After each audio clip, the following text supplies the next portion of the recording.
Umaten pa ng lamay Patpi. Nandoon sa burol. Hindi po ba, General, na talagang makikita mo kung gaano ka-close yung magkumare?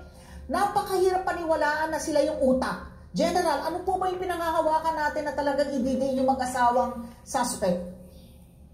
Yes, tama naman yung observation mo, Ma'am Ali. Talagang minsan mahirap paniwalaan yung na magagawa ng kaibigan mo na ito nga ay kumari pa yung ganyang karumalduman na krimen.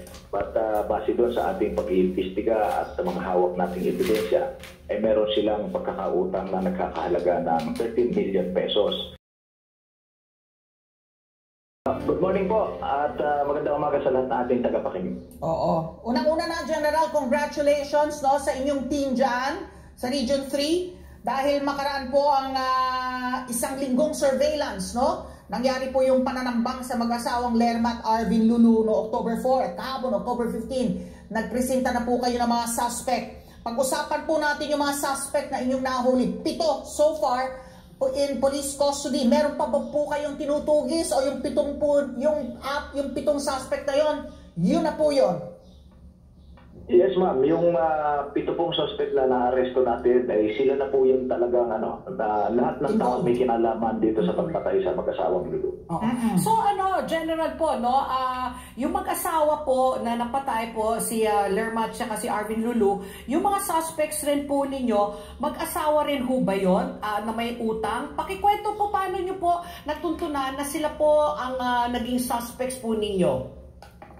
Yun nga po, pagkatapos po ng pangyayari noong October 4 na alas 4 ng hapon sa Mexico, Pampanga, ay agad po akong nag-create ng tracker teams para sundan at habulin po yung mga suspect. So, sinaga po natin yan, sinaga ng ating mga investigador, isa-isa yung mga lugar kung saan dumaan at tumakas yung mga suspect, kung saan nanggaling. At doon po sa pagtsatsaga ng ating mga investigador, nakakuha po sila ng mga witnesses, kasama na doon yung CCTVs, at natukoy natin yung general location kung saan tumakas papunta yung mga suspect. At nung natukoy natin yung pinaka-general location, yun nga sa Nueva Ecija, papunta roon yung suspect, inisa-isa uli po natin yung mga lugar, mga bahay na pwedeng puntahan ng dalawang gunmen. At nito nga pong nakaraang Biyernes, ay natuntun po natin yung mismong bahay kung saan po nagtatago yung dalawang gunmen at nag-conduct tayo doon ng surveillance, stakeout, yung pagbabantay sa loob ng ilang araw. Nakita po natin doon na nakatago yung motorsiklo. And from there, binantayan natin 24/7 hanggang sa bumalik yung gunmen at doon, in-effect po natin yung arrest by virtue of hot pursuit follow-up. At nung nahuli po natin yung dalawang gunmen doon, na bumaril, sinubject po natin sila sa tactical interrogation, tinignan natin yung kanilang mga cellphones, at doon nakita natin na meron pa silang ibang kasamahan. So from there, nag-cooperate naman yung dalawang nahuli natin, nakilala natin yung dalawa nilang kasamahan pa na nag-serve as lookout, pero itong dalawang ito kahit lookout, gunmen din ito kasi sila yung backup, na in the event na hindi magawa ng dalawang main gunmen ng kanilang trabaho, yung dalawa naman ang barbaril yung sa mag-asawa. So nakuha natin 4 kaagad at the following day nag-conduct tayo ng operation para mahuli naman natin yung middleman at saka yung pinaka-handler nila na taga Nueva Ecija din. So nahuli din kaagad natin yung dalawa, napuntahan natin yung kanilang mga bahay na follow up natin. Later on, nung nabuo natin yung mga ebidensyang hawak natin, so yung mga ebidensya tumuro doon sa mastermind. And through enough, nakapag-conduct tayo ng identification, na-identify natin yung mastermind at nahuli natin Lunes ng madaling araw. So, nabuo po natin yung kwento at na-account natin yung lahat na may kinalaman dito sa karumalduman na pagpatay sa mag-asawang Lulu. Okay, General, alam niyo po kami dito, kuidaw dun sa mga testimonya, itinuro. So, ito nga yung mahalaga po yung ebidensya na hawak po ng police other than yung itinuro yung mastermind. Alam po natin yung bagong polisiya ng Department of Justice na published lamang nitong Marso na yung quantum of evidence, kung dati po sapat na po yung probable cause para sa prosecutor, ngayon po under section 2 kailangan may existence ng prima facie case, at number 2 may reasonable certainty of conviction. Yung halos kasigurado madidiin natin yan, makoconvict natin yan, at matatayo sa korte ang hawak nating ebidensya. So yun po pinagbasihan yung CCTV. Yung po sa mga gun for hire, yung middleman, yung mismong tumira na riding in tandem kasi huli sa CCTV. Pero yung magpapatunay na ang mastermind ay yung kumpare at kumare mismo. Yung ninong at ninang ng anak nila ang mastermind. At yun nga po yung motibo, yung 13 million. Paano po, ano po yung magpapatunay? Meron po bang komunikasyon sa mga cellphone nila tungkol po sa utang na yan?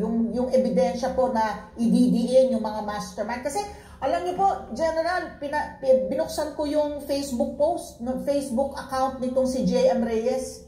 Yung misis, mukhang close na close yung magkumare na mga I love you BFF. Umaten pa ng lamay Patpi. Nandoon sa burol. Hindi po ba, General, na talagang makikita mo kung gaano ka-close yung magkumare? Napakahirap paniwalaan na sila yung utak. General, ano po ba yung pinangahawakan natin na talagang ibigay yung mag-asawang suspect? Yes, tama naman yung observation mo, Ma'am Ali. Talagang minsan mahirap paniwalaan yung na magagawa ng kaibigan mo na ito nga ay kumari pa yung ganyang karumal-duman na krimen. But base doon sa ating pag-iimbestiga at sa mga hawak nating ebidensya, ay meron silang pagkakautang na nagkakahalaga ng 13 million pesos dito sa mga mag-asawang lulu na sinisingil na ito ng mag-asawang lulu. At sa katunayan na sila may utang na worth 13 million pesos, ay na-recover natin yung cheque na in-issue nitong babae doon sa mag-asawang Tumalbog, no? Na napapatunay, indeed, na talaga may utang sila ng ganong kalaking halaga.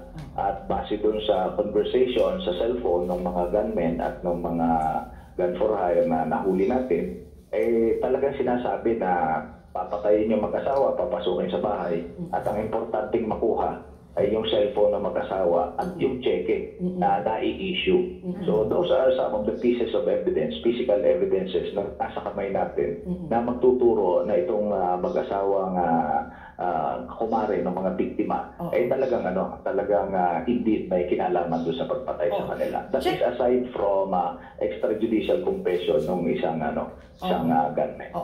General, napanood ko po yung interview niyo rin po kapon sa news, no? Ang gusto ko pong mamalaman po, kasi po nagkabayaran no? Correct me if I'm wrong, 900,000 po ang binayad po dito sa mga guns for hire. Yun ang halaga ng buhay. Oo. Yung sinasabi niyo pong middleman at saka handler, sila ho ba yung nagbigay ng pera? Kasi bayad na po di ba? At ano po yung naging kwento po doon? Kaya nakuha po nila yung 900,000 na yun. Ilan sila po nag-divide po dyan? Base dito sa hawak nating ebidensya, sa mga conversation nila sa cellphone, ay lahat ng pera na 900,000 in total ay naibigay. Pero ang pagbibigay doon ay parang patsi-patsi lang, yung hindi naman buong binibigay ng 900. Ang unang naibigay doon sa mga gunman ay parang 100,000 bilang parang mobilization fund nila, yung unang gagamitin sa surveillance at yung mga paunang pagbabantay doon sa mag-asawa. Tapos later on, nung nagawa na po yung pagpatay, ibinigay yung kabuuan. At siyempre, may parte rin yung handler at saka yung middleman. At parang napunta dun sa handler middleman, parang kalahati. Tapos dito sa mga gunman, kalahati, na kanilang pinaghati-hatian na po. General, nasa custody nyo na rin ba yung mag-asawang tinuturong mastermind, si Anthony Limon at si JM Perez? Mag-asawa po ito na kumare at kumpare nga nung mga pinaslang. Nasa custody nyo na po ba? At ano po, meron po ba silang did they lawyer up kaagad? Meron po ba silang are they denying it? Are they already confessing na involved sila? O may denial po? Ano po ang kwento ng mag-asawa? Well, yung sabi ko nga, nahuli natin yung 7. Nakasama na din yung mastermind na si Anthony Limon, at matibay ang ating ebidensya dyan. So, hindi naman natin sila mapipilit na magsalita sapagkat karapatan naman nila manahimik at kumuha ng sarili nilang lawyer. What we have are physical evidences, testimonies, and circumstantial evidences na nagbubuuin natin para sa mas matibay na kasong isasampa natin sa husgado. At yung mga kaso naman natin, sabi mo nga kanina, meron tayong DOJ, Department Circular 20, na bago maisampa yung kaso ay dadaan muna sa initial na pagsusuri ng ating mga prosecutor, kasama sila dun sa case build-up.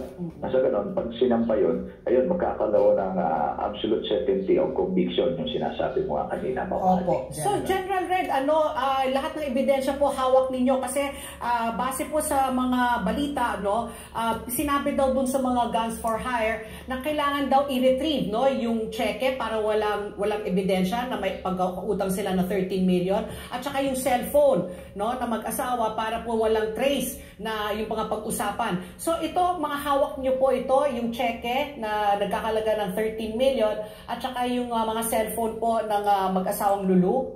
Hawak po ninyo? Yes, hawak po natin yung mga ebidensya na yan. Ayan. At kasalukuyang sinasubject natin sa technical process. Okay. General, nagsagawa na po ba ng ballistics test? Meron po bang mga nakuhang shell casing sa scene of the crime? Kung tutugpa po dun sa mga any of the guns na nasamsam ninyo? Kasalukuyan po yung ginagawa sapagkat kahapon lang naman natin na-account yung lahat ng mga firearms na na-confiscate natin sa kanila. Nakakuha tayo ng siyam na mga baril. Pito doon, mga short firearms. At sinasabi, yung dalawang na-confisca natin doon sa dalawang unang gun na na-aresto natin, ayun yung dalawang baril na ginamit nila sa pagpatay doon sa mag-asawa. So, sa subject po yan sa ballistic examination, at tayo malaki ang paniniwala natin na magtutugma yan. Oo. Yung mga guns for hire, General, ano ba sila? Wanted rin ba? Kasi grabe yung mga weapons na may baril, may granada. Ano ba to, mga dating mga nasa army or talagang ano lang ginagawa nilang panghanap buhay po yung pagpapatay sa tao? Actually, nakababahala yan para sa kaya nga, that's why kaya nga, I'm curious na Meron talagang guns for hire, At 12 kaso actually sila involved, di ba, General? Ano po yung background po nito mga guns for hire? Yung atin pong na-aresto na mga gun for hire, lahat po naman sila ay civilian. Wala tayong nakitang ebidensya na sila ay dating sundalo, dating pulis, o dating uniform service, nasa uniform service. So, tuloy-tuloy po yung ating pag-iimbestiga. At ito nga, tama po kayo, talaga nakakabahala yung existence ng ganitong mga grupo na talagang ang trabaho ay pumatay kapalit ng malaking halaga ng salapi. Sa Facebook ba nila na-contact yan? Paano ba? Grabe. Kasi may middleman pa, may handler pa Magtatanong ka, may kilala ka ba nagpapatay? Meron akong gustong ipatumba, may kilala ka ba yung si middleman yun? Ganun General? Nakwento na ba? Kumanta na ba sila kung paano sila na-contact? Meron kasi din, alam mo, Ali, matagal na itong, pwede na nga natin tawagin urban legend, itong probinsya ng Nueva Ecija. Na matagal na noon pa sinasabi pag may gusto kang ipatumba, you go to the province, may maghanap ka ng makausapin doon. At merong makikipag-usap sa'yo para magbigay ng mga ganyang klaseng serbisyo, yung gunmen, yung pagpatay. So dito, nakita natin na existing talaga yung ganong structure, na makakakuha ka ng gunmen dyan sa lugar na yan. At ito na ang isang patunay na talagang totoong nag-i-exist yung ganyang grupo. May cottage industry pa lang Nueva Ecija sa ganyan. Nakakatakot, Ito, General, kagabi, sinipat ko yung Facebook account ni Lerms Lulu, yung babae po na pinatay. At makikita mo, meron siyang Facebook post na mahaba. Kuha niya kay Chinkitan. Tungkol dun sa mga pinapautang, yung mga may utang na hindi nagbabayad. Na essentially yung sinasabi nito, makikita mo yung personality, yung pagkatao ng isang tao na umutang, na hindi nagbabayad. Ito, may epekto ito dun sa mga suspect, na pinopost sa social media, yung tungkol sa mga taong may utang na hindi nagbabayad. Ano po, ito, napapahiya po ba sila doon? Hindi ko alam kung tinukoy ba sila na sila yung mga taong may utang na hindi nagbabayad. Ma'am Ali, alam mo, normal naman na reaction talaga ng tao yan pagka may mga ganyan na napopost sa social media. talagang sumasama yung kanilang loob. Ano? So tinitingnan din natin kung isa yan sa mga nagbunsod kung bakit sila humantong sa ganyang Diba? pangyayari. Feeling mo, ikaw yung pinatutungkulan. Yeah, They're pero- alluding to me. Oo. Pero yung yung utang, gaano katagal na po yun, General? Would you know kung ilang buwan, ilang taon na naghihintay po ng bayad po ang mag-asawang Lulu? Yung pa ang ating titingnan sapagkat gusto natin talaga meron tayong physical evidence na nahawak bago tayo magsalita dyan. But ang masasabi natin, based doon sa timeline ng mga pangyayari, noong August kasi sila nag-start na magplano para patayin yung mag-asawa. So ibig sabihin, from August backwards ay may utang na sila. So kasama po yan sa ating tinitingnan. Wow, 3 buwan, no? Plinanuhan talaga itong pagpatay sa mag-asawa. August pa? Yes, tama. Wow. August pa. Base doon sa mga conversation na nakita natin doon sa mga na-confiscate na cellphones. Okay. Kausay lang namin, General, yung bata, yung 6-year-old po na nila na anak, na kanino po napunta yung bata, at saka yung parang merong mga PTSD, Pamangkin. mga post-traumatic stress syndrome, hindi po ba? Yes. Ano po ang ginagawa natin para matulungan sila? I'm sure very traumatized yung mga bata. Yes, tama po. Yung bata po talagang right after the incident, makikita niya yung napakalalim na trauma at sugat doon sa kanyang emosyon. Sapagkat kahit isipin mo man lang na sa paligid mo, nagpuputukan yung mga barel, malalakas ang putok ng barel. At the same time, yung parents sa harap mo, natatamaan ng mga bala. Talagang unimaginable yung mararamdaman talaga ng bata. So dahil dyan po, right after the incident, pinapuntahan ko agad ng aming PNP doctor yung bata para ma-assess at ngayon tuloy-tuloy namang bibisitahin nyo ng ating PNP doctor. Ngayon yung pangangalaga po ng bata ay nandun sa kanilang mga kamag-anak. Okay. So hintayin na lang namin po kung ano po yung susunod na mangyayari dito po. But congratulations po sa inyo, General Red, at ang bilis, less than 2 weeks natuntunan nyo na kaagad yung mga suspect at yung mastermind nitong nakakapanghinayat, nakarumal-dumal na pagpatay sa mag-asawa. Opo, maraming salamat po.